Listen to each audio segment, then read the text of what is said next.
We have a really great session next. We're going to have a rapid succession of 6 abstracts from attendees of the conference and to share the work that they're doing.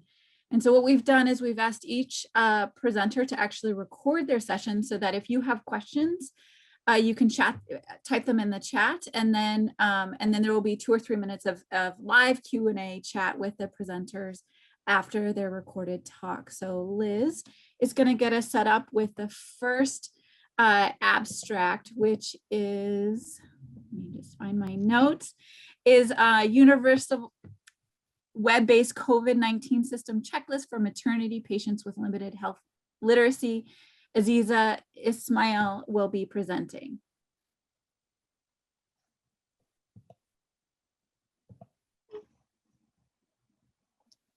Hello, and thank you for joining us today. My name is Aziza. I'm the founder of LiteraSeed. At LiteraSeed, we're advancing equitable access to high-quality healthcare. We're starting this journey by developing picture-based communication tools that help patients describe what's wrong with them so that doctors can get them the right treatment. Before we jump into the study, let me give you some background. I founded LiteraSeed after a personal tragedy in my family. In 2016, a 10-year-old relative of mine went to the emergency department with a life-threatening condition. Because of miscommunication, her symptoms were not fully understood, and she lost her life while waiting to see a doctor. Over the course of 5 years, 2 other members of my family were suffering from pregnancy-related complications. When they arrived at the hospital, their doctors told them had they come in any later, they could have lost their lives.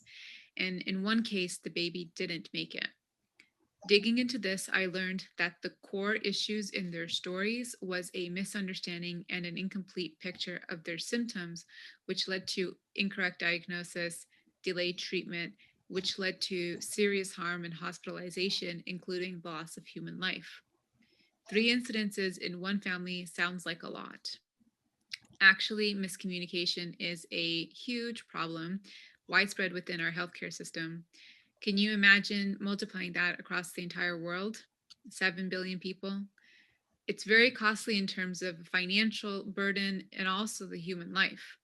It should come at no surprise that language, cultural, and low health literacy barriers increase those risks by up to 49% more severe and frequent adverse events. As I said, 2 out of the 3 cases in my family were pregnancy related. The US has the worst maternal mortality rate of all the developed countries in the world, and is the most dangerous place in all the developed countries to have a baby. Maternal patient health is LiteraSeed's main focus area. 5 out of the 10 CDC recommendations are related to communication in maternal care. Specific areas of focus are to improve patient-provider communication by improving accurate patient self-report of symptoms. I'll tell you more about that about our study in a minute. Access to care by alleviating the communication gap due to language and literacy, and we will also influence some of the policies and procedures around communication and patient screening. Recent technological advances such as the availability of Wi-Fi, advances in interface design, device affordability, machine learning, and artificial intelligence have opened up a huge opportunity to augment and improve healthcare with technology. This is the space in which LiteraSeed plays. We provide a visual interface for symptom capture. The interface includes pictures, plain and simple language that helps patients describe their symptoms. It highlights any troubling symptoms and puts a report for the medical provider to view the patient visit before the patient visit so that both the patient and provider are more prepared. For example, the interface can be used for more efficient and effective COVID screening. Early on in the pandemic, doctors told us about the challenges with screening patients for COVID. Patients were passing the initial checkpoint, but during their visit, it was established that they did have COVID symptoms. Our interface is designed to help patients provide accurate information. So the patient accesses the web application, they click through the pictorial questions, in this case, selecting yes or no answers. We also include questions related to medical history. When the patient submits, the medical provider will receive their report. You can see from the screenshots that we are currently using plain, precise English. Currently, we are also in the process of translating into Arabic, Swahili, and Burmese. We are very fortunate to have partnered with district medical groups OBGYNs at Valleywise Health. Dr. Sonam Singh is the study's principal investigator, and Dr. Krista Johnson is the founder of the Refugee Women's Health Clinic. She is a sub-investigator and senior advisor to the project. Our results so far are promising. In 20% of patient cases, symptoms that have been missed were identified. Relating this back to the story I told you earlier, this could be the difference between life and death. Here's the distribution of symptoms. In 20% of cases, LiteraSeed identified 2.7 more symptoms per patient. In 53.3% of cases, the doctor's notes matched what LiteraSeed recorded. In 26.7% of cases, an average of one less symptom per patient was identified by LiteraSeed. And don't forget, the intent of our application is to help providers be more prepared before they go in to see the patient. And so far, providers are finding it useful. They've rated it a 4 out of 5 or higher in terms of helping them prepare for the patient visit. We've also had a few notable cases already. For example, we had a case of a 60-year-old refugee woman who came in to have her results read to her. Because she used the LiteraSeed app, it was discovered that she had 3 symptoms, which would have otherwise been missed during the appointment. One doctor said, LiteraSeed alerted me to a recent COVID infection and facilitated dialogue about recovery. Another medical provider said that the LiteraSeed report was more specific than the reason for appointment, which stated abdominal pain. That was not accurate, as patient had chest pain. These are our preliminary results, and we're looking to expand from here. Specifically into maternal health care, we will to enable the tracking of symptoms longitudinally over the course of pregnancy and the postpartum period, where most of the cases of maternal mortality occur. We plan to incorporate machine learning, which can help infer risk, identifying patients at higher risk of maternal complications, and providing physicians with decision-making and treatment support. We're also planning on EMR integration to help streamline and fit this better within the clinical workflow. Well, thank you so much for listening to this presentation. I'd love to hear your opinions. I'd also love to have offline conversations. If any of you are interested in discussing this further, please email me directly. I'm happy to take any questions you may have now. Thank you. Thank you, Aziza. And we have 3 minutes for Q&A.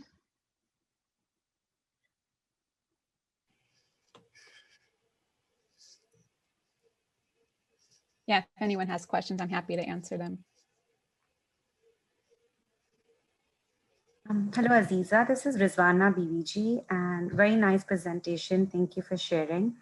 I wanted to know more about your app and whether you've already launched it, or is it more in the pilot phase, and is it more if it's more provider facing, have you already launched it in a clinical setting? And those type of general questions, I think, pertaining to. Yeah, thank you for your question. So we are currently piloting with the Refugee Women's Health Clinic in a clinical setting. So initially we launched it during COVID on the COVID symptoms, and we're now currently working with Valleywise Health on expanding that into maternal health. But we are also looking to do other collaborations outside of the clinical setting that could be more direct to patient as well. So we're open to exploring other routes to partner on this. Thank you. I'll be in touch with you. If you could share your contact information, that would be great. Yeah, absolutely. I'll share it in the chat right now. Thank you. Thank you.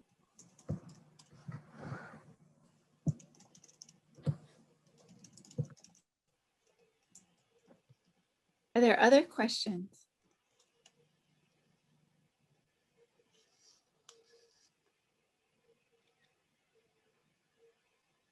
Well, thank you so much.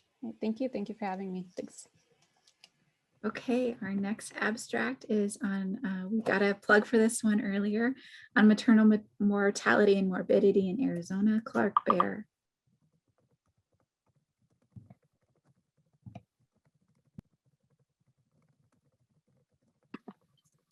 Hello, my name is Clark Baer, and I am the Maternal Mortality Review Program Manager for the Arizona Department of Health Services. And I am so excited for the opportunity to share with you a little bit about maternal mortality and morbidity in Arizona. All of the data that I'm going to be sharing with you today comes from our report on maternal mortality and severe maternal morbidity in Arizona that we released on December 31st of last year. So this is brand new data that we're excited to get out there.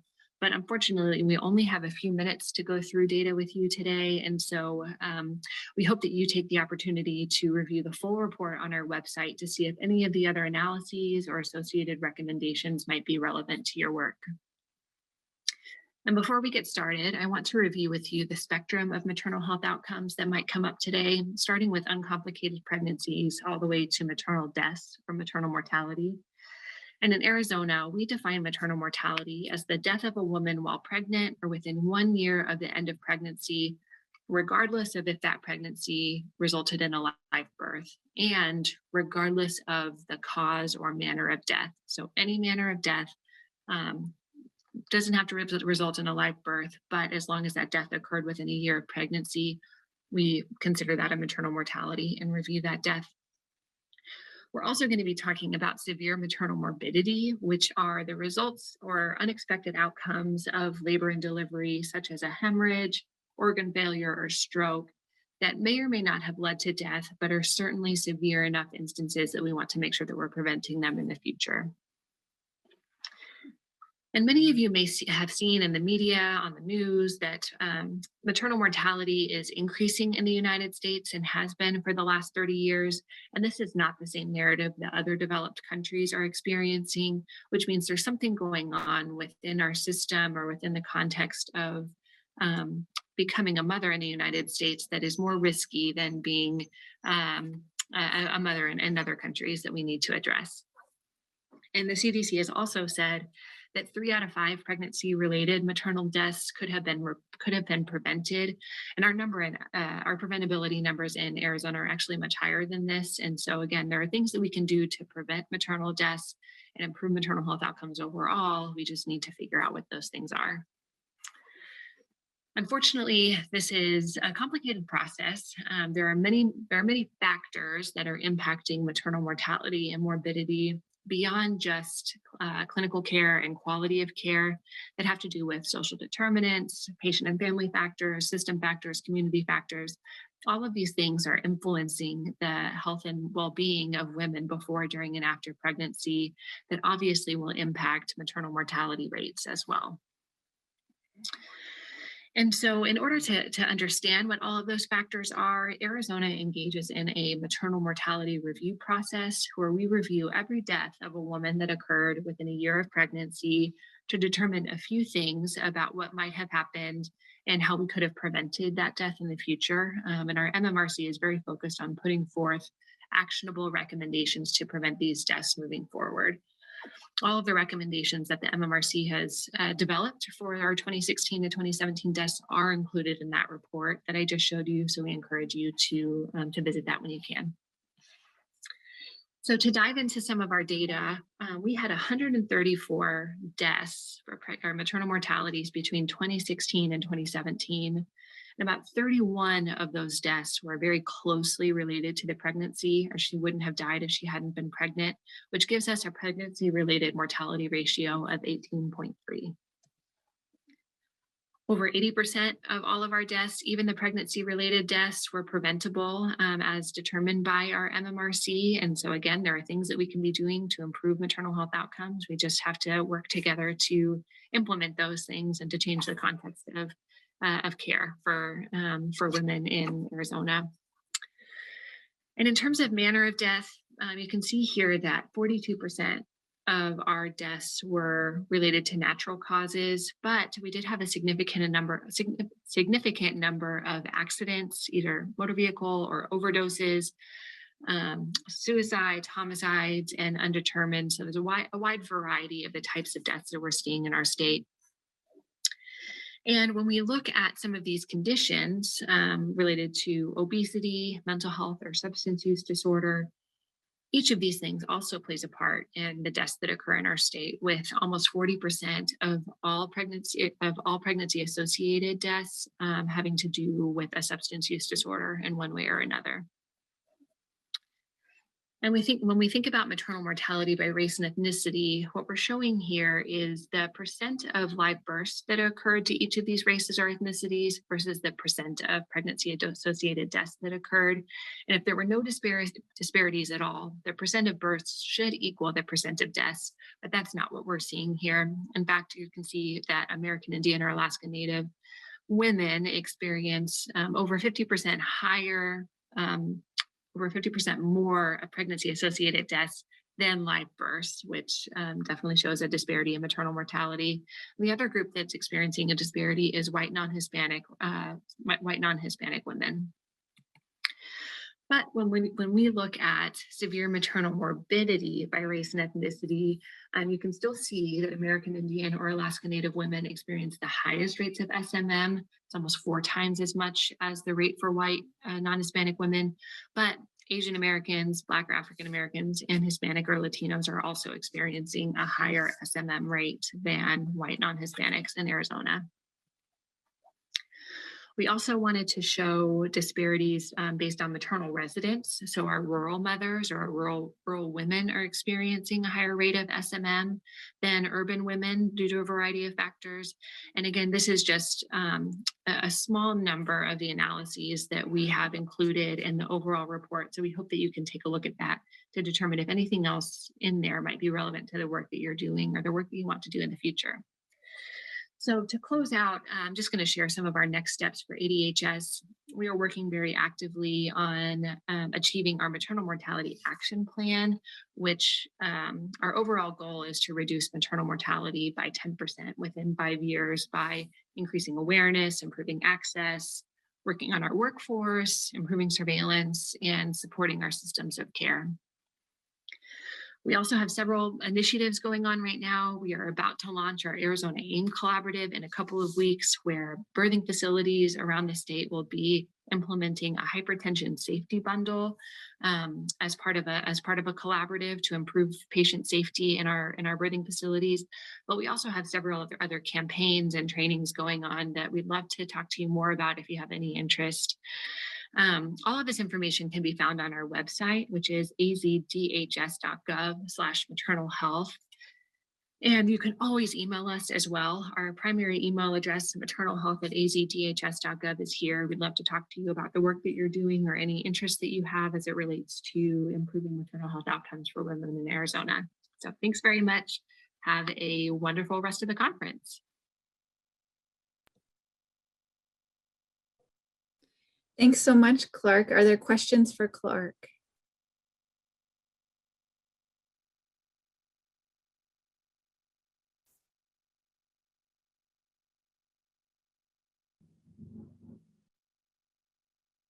Some positive notes in the chat for Clark. Clark, if people wanted to get involved in this work, could you talk a little bit more about what those steps might look like?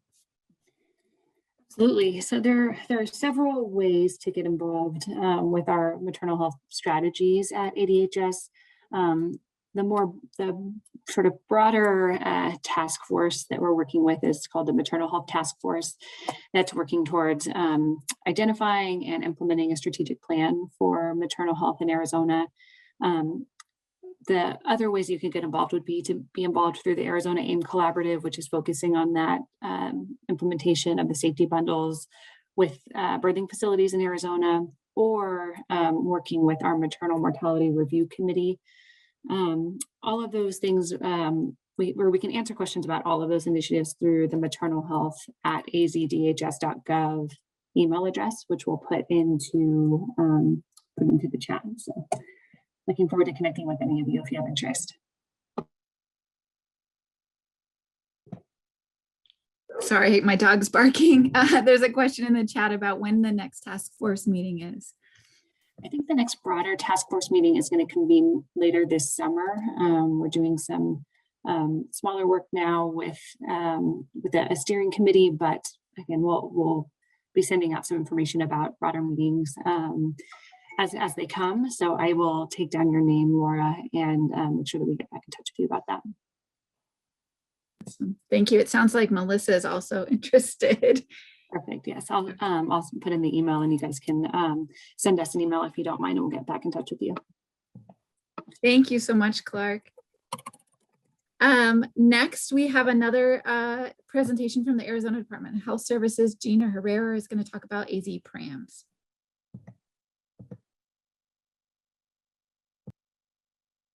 Hi, my name is Gina Herrera. I'm the Arizona PRAMS Epidemiology Program Manager. This is our Arizona PRAMS team from the Arizona Department of Health Services.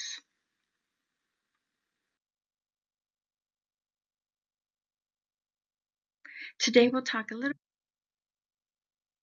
Hi, my name is Gina Herrera. I'm the Arizona PRAMS Epidemiology Program Manager. This is our Arizona PRAMS team from the Arizona Department of Health Services.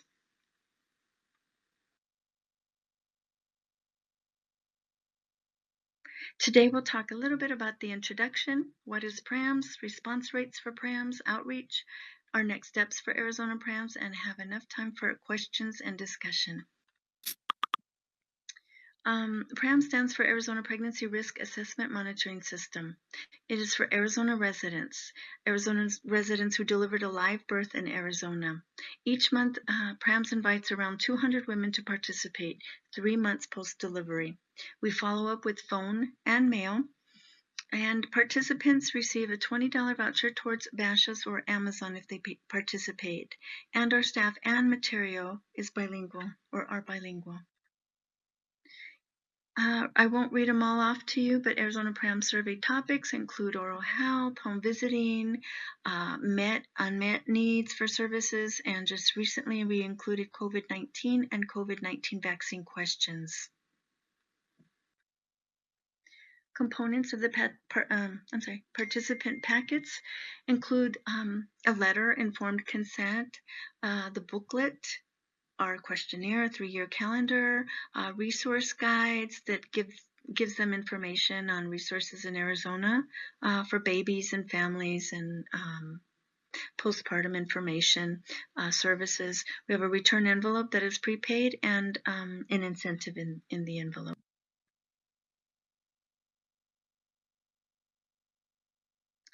Those are examples. In addition to the COVID survey, I'm so sorry. In addition to the core survey, we have the survey supplement, and the questions are provided by the CDC. There are 11 questions, English and Spanish. We started these the end of the end of November 2020.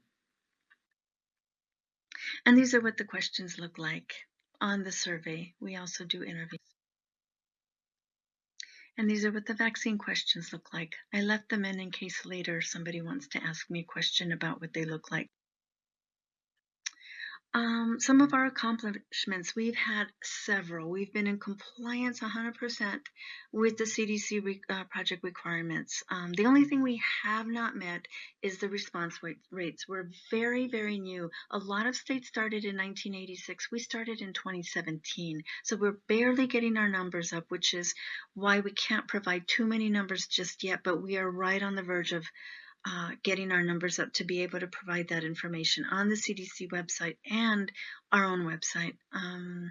We're one of 7 states considered star states because we submit our reports early to the CDC. We added Amazon cards because that was we were trying really hard to increase those response rates so that we can provide numbers to our providers, and that really helped. Amazon, as soon as Amazon options were put on the surveys, our numbers started increasing. We added a website about PRAMS and ordering free outreach materials. So our providers, we would love everyone to have free posters about us so that everyone knows that we're legitimate. We're not hackers or spammers trying to collect private information, and we don't collect private personal information. Here are our numbers. Arizona is 52%. All other states are 54%. The CDC requirement is 55% to be able be able to post the variance is 1.96. So as you can see, we are almost there. We did receive funding, 25,000 funding, which is it's a great amount, but the surveys themselves are quite a bit of money. So it sure did help us. We actually is very shortly after our Amazon cards started being, we started marketing our Amazon cards in our correspondence. Our numbers went up and we hit 60% in November 2020. And as you know, our goal is to continue 55% response rate as much as we can, because we should be at 55% for a full year to be able to provide data to our communities and to the CDC for them to post our information on their website. I just wanted to throw in a few Arizona PRAMS participant comments during the pandemic because, you know, the gray areas, the stuff that they volunteer is just as important as the questions we ask in our surveys. Some of the information they talked about, you can read here. They're very grateful to be able to provide this information. One person said, due to COVID, I was able to work from home, which was really nice because I was able to rest more. I appreciate you sending this survey. I think collecting data is so important. Thank you.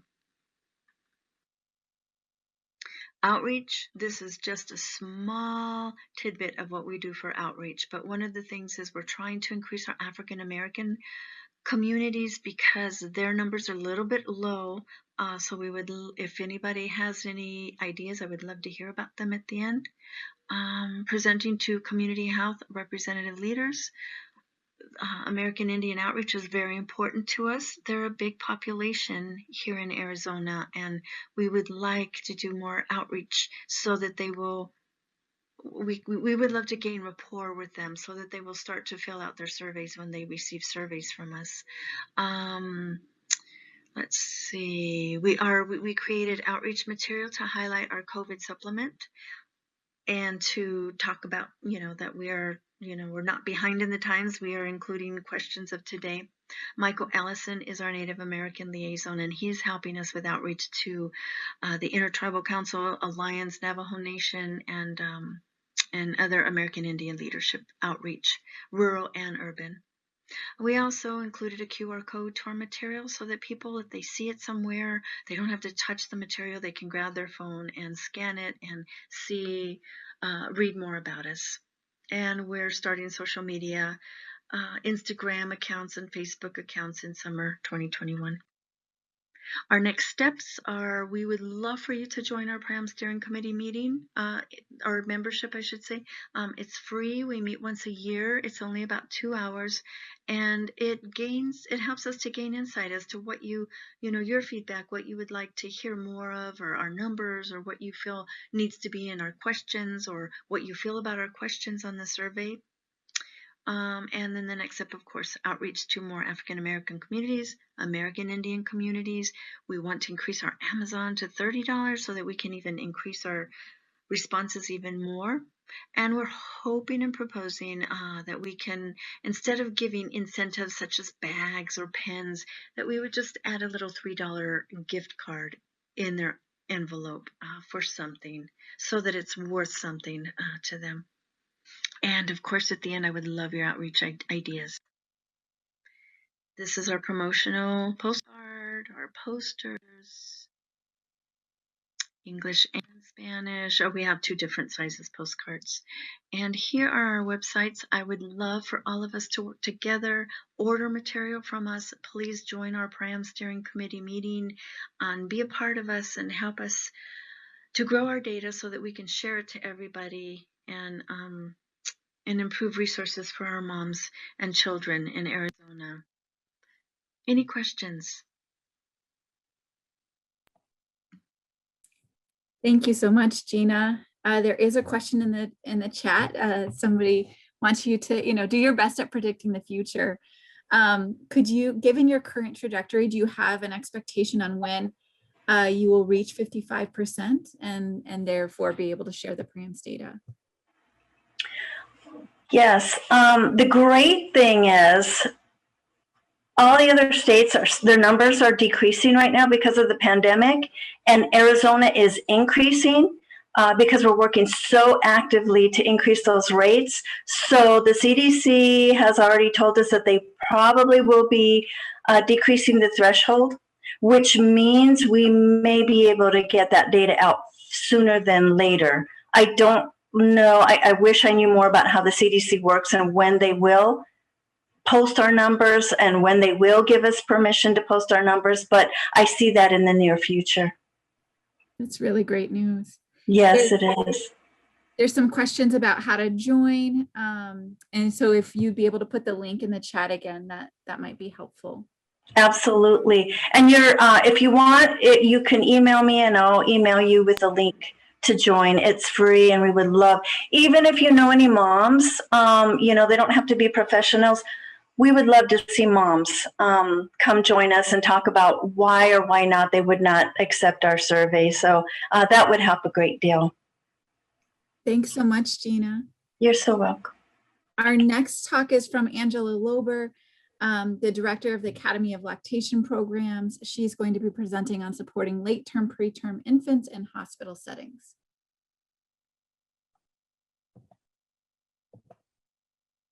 Hi, I'm Angela Lober, and I want to talk to you about late preterm infants. This is about improving late preterm infant feeding practices in the hospital environment. It was a partnership between the ASU's Academy of Lactation Programs and Banner University Medical Center, Phoenix. About the two programs, I am the director of the Academy of Lactation Programs. We have a non-credit and a for-credit side. If you want more information, please reach out to me. Banner University Medical Center is right down the street. It's a level 3+ high-risk OB hospital, lots of preterm infants. Late preterm infants are those born between 34 weeks and the end of the 36th week. Full term is at 40 weeks, so about a little bit more than a month early. 34 weeks, they always go to the NICU. They need respiratory support. They need usually some hypoglycemia support in the form of an IV. So they usually go off. About half of 35-weekers will end up in the NICU as well. But the majority of late preterm infants, about 80%, are born during 36 weeks. They are spontaneous, the majority of them as well, meaning a family prepared for the full-term infant. And late preterm infants at 36 weeks can be a good weight. They could be 7 or 8 pounds and be physiologically stable enough to stay with their mom. So giving the families this false sense of security that the baby is full-term, but they're not. So we see from the March of Dimes this slide about what a 35-week brain looks like and what a 39 to 40-week brain looks like. About 2/3 of the brain growth happens in that last month, and 40% of white brain matter grows in the last month. So white brain matter helps the two hemispheres talk to each other. It helps with the neuron connection. It helps babies with feeding, specifically when do I breathe, when do I swallow, and also staying awake. So late preterm infants can be sound asleep, go to crying wide awake, and then back down to sleep within seconds. They can't hang out in the middle anywhere, and that makes feeding very, very difficult. A brain grows on glucose. So in utero, the baby is supposed to be being fed by the umbilical cord 24 hours a day. They can just sleep, wake up for short periods, go back to sleep, and that's when their brain will grow. Out here, they come out here, their body defers to sleep so their brain can continue to grow, not realizing that now they are in complete control of getting their own food, or at least to a certain extent. So for the full-term baby, we teach cue-based feeding. Feed your baby when they're hungry, stop when they're full. For the late preterm infant, no, they need to be eating every 3 hours. This is national guidelines. Feed at least every 3 hours. It can go faster if they want to, but at least every 3 hours. And they need their feedings to be assessed because those aren't always great. Late preterm infants are famous for latching beautifully to the breast, sucking 3 times and going to sleep. And even on a bottle, they can struggle. They can choke on it. They might spit a lot of it back out. They might hold it in their mouth and it just passively drains. So it needs to be assessed. Banner policy says exactly that. Late preterm infants need to be feeding every 3 hours with a feeding assessment done on every nursing shift. At the beginning of this project, we got some baseline data. And this project was about putting research into action. What is best practices? What is research-based? And make it happen so that for the best health outcomes of this population. So when we looked at it, we found at the beginning only 2.5% of late preterm infants were being fed at least every 3 hours. Breastfeeding feeding assessments were being done cumulatively only 20% of the time, and the hypoglycemia policy was only being adhered to 57.5% of the time. And so not great. We gave the goals of 50, 50, and 75, which would still leave a lot of babies not meeting the standard of care, but we had to start somewhere. We looked at every contributing factor that could be going into the problem statement, which is in the red box there. I know that this is blurry, you can't see it, but that being that the standard of care wasn't being met. We looked at things that contribute from antepartum, labor and delivery, postpartum, parent and family education needs, discharge teaching, newborn physiology, and immaturity issues, and then provider needs as well. We came up with then a robust program. We did a lot of nursing education. We created this nursing checklist. Checklists in the medical environment are standard of practice. You get this paper, you go down the list. Did I do everything? Yes or no? Okay, let me go do that kind of thing. It just simplifies everything for a very busy person. We also did a lot of education in as many modalities as we could think of. So we did rounding, one-on-one education. Every meeting we got on the agenda. Facebook posts, which social media turned out to be the most effective way of communicating with the nurses. There's a private Facebook page for those nurses. And so we kind of jumped in and put some education things on there. Every family gets a feeding form. We remodeled it specifically for the late preterm infant. We put it on yellow paper because the other one was on white paper. We wanted to capture people's attention. The front of it, this is English and Spanish, and on the front of it, we gave some education about what to expect about late preterm infants. On the inside is a grid where they can fill out what time their baby ate and pees and poops. On the outside of the door, we got this slide that says LPI as a visual reminder to all nurses and providers, nursing assistants who walk in the room. We can't post a sign or anything inside the room or outside of the room or on the crib or anything that says late preterm infant, but we can use LPI because it's a very vague and it wouldn't violate HIPAA. So that's on the outside of the door as a visual cue so that anybody walking in will know, okay, this is a late preterm infant. I need to check on feedings, make sure this baby is eating every 3 hours and that the feedings are effective. We got the baby's white hats. Every other baby has a pink and blue striped hat. These kiddos get a white hat. Again, another visual cue that we go in the room, we see the baby there. Oh yes, this is a late preterm infant. How is feeding going? And it's a constant conversation. Our results, we had to end the process improvement project early because of COVID. This all started in December of 2019. We cut it off at the very beginning of March 2020 because we wanted to, everybody's attention kind of shifted. So at the beginning, again, only every late preterm infants were being fed at least every 3 hours, only 2.5% of the time, and that went up to 27. The range stayed close, 4 to 16 hours. It still was 4 to 11.5 hours, but we did identify change of shift as a high-risk time. Breastfeeding assessments went from 2% to 8%. Bottle feeding assessments went from 15% to 31%. And the hypoglycemia adherence went from 57.5% to 97%. So we saw good improvement. Could have been better if we'd had more time, but we did learn a lot. And now we're remodeling that as for advancing the program into phase 2. Okay. Thank you. I'm excited for your questions. Please reach out to me if I can do anything for you. Thanks so much, Angela. A very interesting, exciting project. Is there any questions for Angela? I did see Dr. Rice-Snyder's comment about wanting it to be published. It is under review right now for Maternal Child Nursing, their journal, and accepted with revision. So hopefully that'll be out in a couple of months. Awesome. Great news. There was a question from Lisa who asked what phase 2 is in a nutshell. Okay, in a nutshell, what we've realized is that we need different kinds of education. Like, we're going to remodel that feeding form again. People were waiting until 3 hours to begin the feeding, so it spread it out to 3.5, 4 hours. And so we're going to back it up to 2.5 hours. We are going to do some extra nurse education once they kind of realize what the long-term effects are, that babies are at risk for developmental delays and learning disabilities. That really kind of motivated the nurses to be more proactive. So we're going to do more of those kinds of things, and then try to get it into the electronic medical record as a prompt. So when a baby comes up as late preterm, there will be something on the chart that alerts the nurse to frequent feedings and assessment of feedings. And there's a question about if there's any other hospitals looking to adapt the program. We're rolling this out throughout the entire Banner system.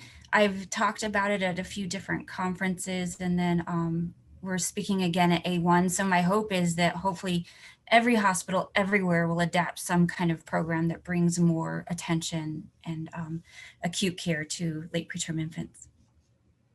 Thank you so much, Angela. Keep us posted on that scaling up. All right, our next session is the Snuggle bug team. I'm going to actually have them say it. An observational study of infant sleep, microbiome, and weight gain.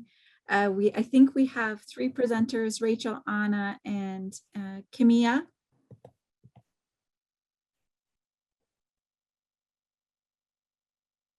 Welcome to an introduction to the Snuggle bug Acurrucadito study, a joint venture between Dr. Corrie Whisner from Arizona State University's College of Health Solutions and myself, Dr. Megan Petrov from the Edson College of Nursing and Health Innovation. Overweight in infancy is a growing public health problem. Almost 10% of infants and toddlers are overweight. Being overweight during infancy and toddlerhood increases risk for childhood obesity. We know that feeding practices, including formula feeding and early introduction to solid foods and short sleep duration, are linked to increased risk for childhood obesity. We also know that early rapid weight gain is a heralding risk factor for childhood obesity. Rapid weight gain is defined as a greater than 0.67 positive change in weight for age Z-score. In other words, a jump across centiles on CDC growth charts. Rapid weight gain is also linked to obesity and cardiometabolic disease later in the life course. However, there is limited information about modifiable factors that predict rapid weight gain beyond some of what we know about feeding practices. One innovative idea of what might be contributing to rapid weight gain is the development of the infant gut microbiome. Our intestinal lining is host to multiple kinds of bacteria that support our digestion, nutrition, immune system, and protect us from disease-causing bacteria. Colonization of our gut by bacteria starts soon after birth, and what types of bacteria that are in greatest abundance dramatically shifts during infancy and toddlerhood, as can be seen in the graph on the right.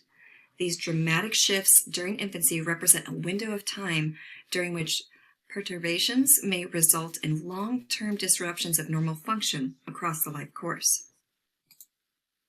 Another understudied potential modifiable risk factor that is intimately intertwined with other risk factors for early overweight, such as feeding practices, is sleep and sleep-wake 24-hour circadian rhythmicity. Sufficient, regular, and consistently scheduled sleep-wake periods support optimal circadian clock and metabolic health. Lack thereof, particularly in early life, may be a prominent stressor that can influence the gut microbiome negatively to a state of dysbiosis and ultimately lead to metabolic dysregulation and obesity. However, human studies are limited and even less have been conducted in infants. So, the goal of the Snuggle bug Acurrucadito study is to investigate how the development of sleep-wake patterns, the gut microbiome, and feeding practices of both mom and baby affect infant rapid weight gain across infancy among 192 mom and baby pairs. We are recruiting pregnant mothers and up to 3 weeks postpartum from the Phoenix metropolitan area to take part in a 1-year study that involves 6 home visits at 3 and 8 weeks and 3, 6, 9, and 12 months, during which we are measuring mom and baby sleep through wrist and ankle sleep monitors, gut microbiome through fecal samples, feeding practices through dietary recall and questionnaires, and baby growth and weight and length. Ultimately, we want to know how different sleep and gut microbiome development processes are associated with greater likelihood for developing rapid weight gain by 6 months and heightened weight for age by 12 months. We would like to note that we have been able to make all of our measurements following appropriate social distancing measures to keep moms, babies, and staff members safe during the COVID-19 pandemic, including such approaches as drop-off and curbside pickup, study equipment, virtual interviewing, video instructions, and pre-stamped mailers. We are examining sleep and the gut microbiome within a much larger context by measuring multiple other factors that might affect infant growth, including feeding practices and mom and family background, interactions, well-being, and environment. We are excited to invite both English and Spanish-speaking mothers ages 18 to 40 years at delivery who have full-term singleton infants. Babies must be born within the normal birth weight for age range, and moms should not have a history of pre-existing conditions that might affect fetal growth, though gestational diabetes is accepted. And mom and baby should not be separated after birth or discharged separately. Please help us connect these mothers with our study with any of the following methods. This study will be going on for the next 4 years. To learn more about our study, simply go to our website. You can aim the camera on your phone to scan the flow code on this slide to link to our website. There, moms can take an online screening survey to check for eligibility. If enrolled, moms can earn up to $234 total. Plus, at each visit, they will receive swag bags of diapers, wipes, and other related items. This is a National Heart, Lung, and Blood Institute funded study through a collaboration between ASU and Valleywise Health. Thank you for your attention and support. Thank you so much, Megan. Are there questions for the Snugglebug team?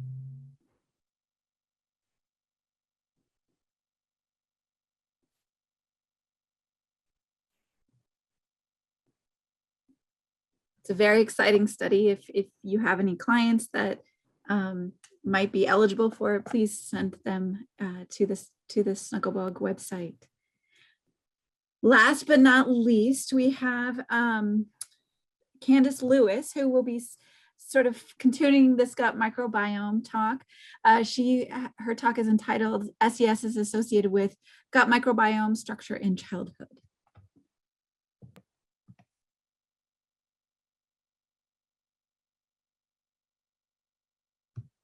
Hello, my name is Dr. Candace Lewis. I'm a postdoc in Matt Hunnelman's lab in the Neurogenomics Division at the Translational Genomics Research Institute, or TGIN, downtown. Thank you for coming to my talk, which is titled SES, or Socioeconomic Status is Associated with Gut Microbiome Composition in Childhood. So early life stress is well understood to have important implications for lifelong health, and that includes having an increased risk for cardiac, metabolic, inflammation, and various brain-related diseases, including neurodevelopmental, psychiatric, and neurodegenerative diseases. While there's been many pathways to try to understand how it is that early life stress can kind of get under the skin and shape these physiological systems, one that's been gaining a lot of interest over the last 10 years is the gut microbiota, which refers to the trillions of microorganisms living in the gastrointestinal tract. And much research now sheds light on how the composition of the gut microbiome can influence the host health. That includes that we now have an understanding that microbiome structure is related to immune function, stress physiology, metabolic programming, and cognitive functioning, just to name a few. And importantly, a whole host of environmental factors can influence variation in the gut microbiome composition. So early life factors including birth type, so whether that's cesarean or vaginal, initiation and duration of breastfeeding, antibiotic exposure, environment, both indoor, outdoor, and pet exposure, All of these things have been known to influence gut microbiome composition. And more recently, there's a lot of research suggesting that social stress can also influence the amount of different organisms within the gut microbiome. For most of this research to date has been done in animal studies, and they show a whole host of social stressors, including novel housing, social disruption, and early life stress models such as interruption of maternal care, influence microbiome structure, and later health-related behaviors such as anxiety and depression. And while the research in humans looking at this is still limited, it is of growing interest. And one way of looking at social stress in humans is assessing socioeconomic status, or SES. SES is a factor that looks at economic resources such as education, income, and occupation. And because it's been related to both psychological stress and nutrition, it's highly likely that it would be a good predictor of microbiome composition in humans. So one such paper is Miller et al. 2016. Here you're looking at, they took geographic measures of socioeconomic status in the Chicago area in 44 healthy adults. And they broke it down into the lowest first, and then the second, third, and highest fourth quartile of that regional socioeconomic variable. And then these are two different metrics of microbiome diversity of individuals living in those areas. Diversity is considered to be a good thing related to health. So the higher the diversity of the microbiome composition, the more that's related to health. So what you're looking at here is a highly related, almost perfect mapping onto that the lower socioeconomic status of the area, the lower the diversity of the individuals in that area. Next, Baer et al. Kind of extended on this study where they looked at both individual and regional socioeconomic factors in a twin design in the UK. The twin design is really powerful for looking at environmental factors because it controls for genetic influences on these processes while isolating the effect of environment. So they also looked at a metric of microbiome diversity, and they looked at twin differences in a composite of resources.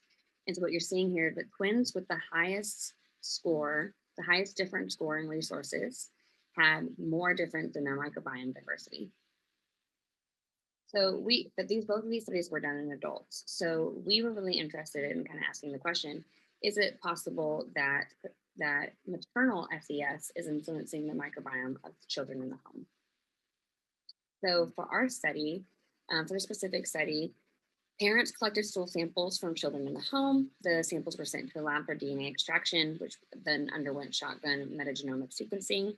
The sequencing profile then went under taxonomic profiling. We chose genera based on the two prior studies that I mentioned before. So genera that are associated with SES in adults, we wanted to see if it was associated with SES in children. And then from there, we used flexible equation modeling to assess this question. The age range of our sample was 1 month to 11-year-olds, and we had a sample size of 588. So of the 9 genera that we first assessed, 3 were dropped for not fitting the model, and we were left with these 6 genera, which all significantly loaded onto one single latent factor. That latent factor was predicted by SES and age, with the covariate of sex, sequencing depth, birth type, and if they were ever breastfed or not. The dashed lines indicate that these were non-significant predictors.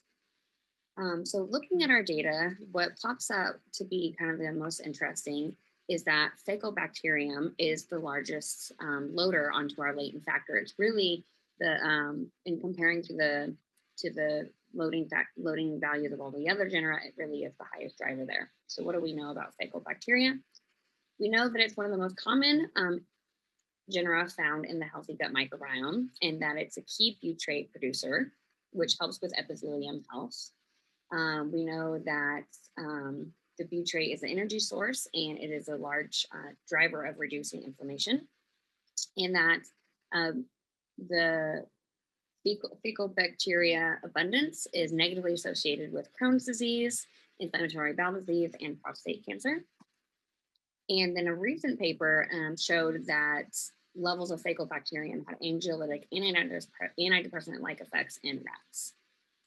So the implications of the study is that the early life environment can be shaping long-term health by altering gut microbiome structure in children, and that improving maternal SES could be a way of improving long-term health of the next generation. Thank you very much. I want to acknowledge my funding sources. This is funded off my K-99 from NIH, and then also this cohort is from the Environmental Influences on Child Health Outcomes, or ECHO initiative from NIH, and my collaborators at TGen, Brown University, and Wellesley College. Thank you. Thank you so much, Candace. Are there questions for Candace about her study and the findings?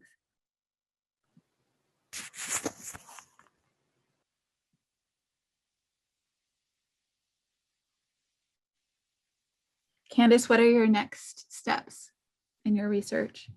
Thanks for asking. So aim 2 of this specific grant is actually going to be looking at if we can find relationships between gut microbiome composition in infants and their epigenetics. So a lot of the animal research associates this early life gut microbiome with different functioning of HPA axis, or the hypothalamic pituitary adrenal axis, and anxiety-like behaviors.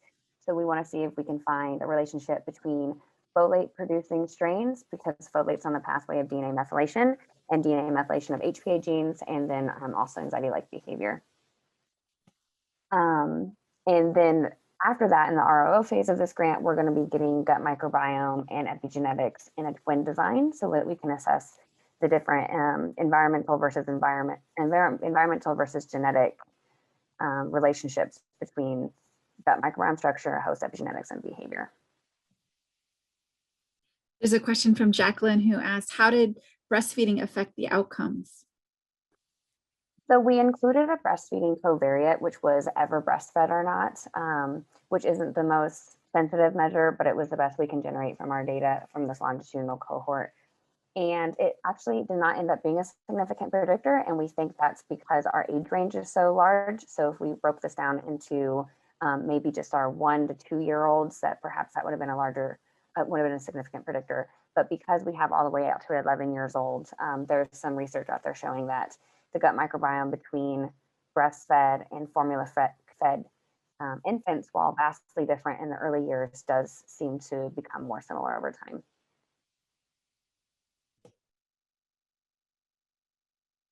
Any other questions for Candace? Like the others, keep us posted on your progress. Thank you, everyone. Thank you so much.